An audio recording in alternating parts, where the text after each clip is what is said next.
nacional. ¡A votre excellence!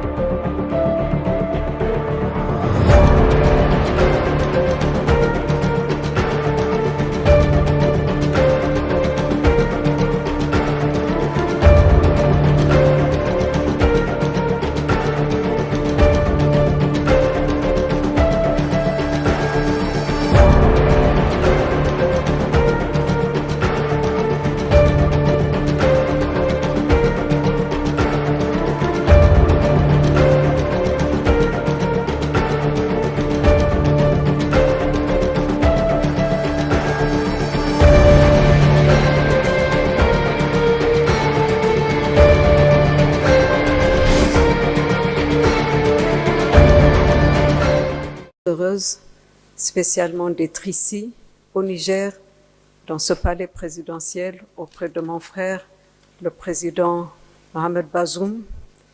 Je suis venue le féliciter. J'ai raté la cérémonie d'investiture, mais c'est pas l'envie qui nous avait manqué.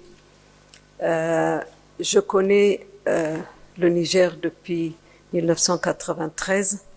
J'ai eu l'honneur de diriger deux missions d'observateurs pour le compte de l'OUA à l'époque, pendant les élections présidentielles et législatives dans ce beau pays.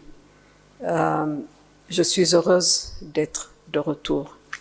J'ai exprimé au président Bazoum toutes nos félicitations pour ce que le Niger nous a appris sur le continent, une transition démocratique paisible de pouvoir, ça c'est très important.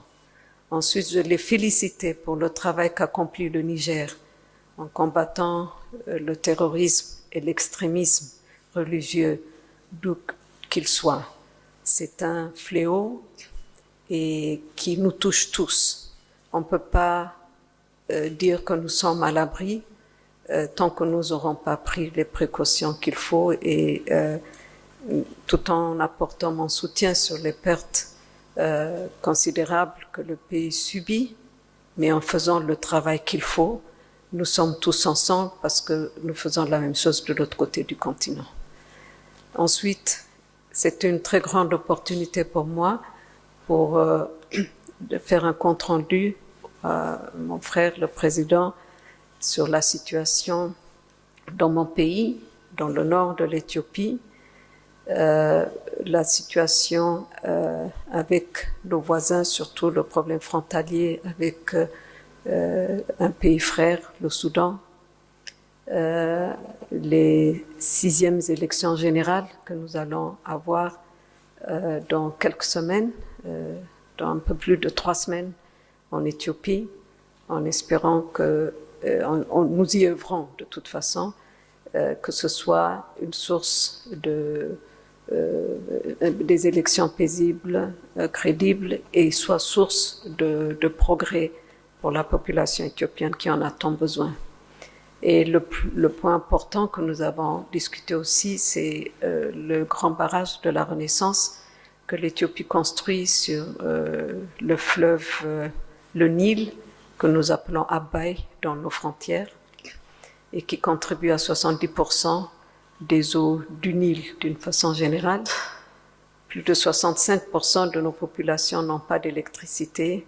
C'est un barrage hydroélectrique qui n'a pas vocation à retenir l'eau, mais à produire l'électricité dont on a besoin pour notre développement.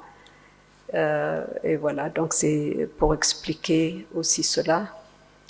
Le Niger est l'un des 3 pays qui nous représentent dignement au Conseil de sécurité des Nations Unies, évidemment nécessaire d'apporter des explications et de tenir nos amis informés.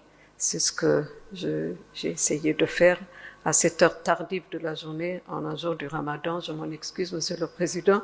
Merci pour le temps que vous nous avez consacré, mais c'était cela. Africaine convaincue que je suis, c'est très important qu'il y ait ce genre d'échange. Il n'y a pas de distance qui sépare les pays. Nous sommes un même peuple, un même continent, et si nous y mettons des nôtres, on peut y arriver. Le Niger nous a montré la voie dans ce sens. Je crois que c'est un excellent exemple qu'il nous faudra suivre. Je suis très heureuse de venir dans ces circonstances, moi qui ai vu plusieurs de vos élections et des péripéties douloureuses aussi. Merci beaucoup.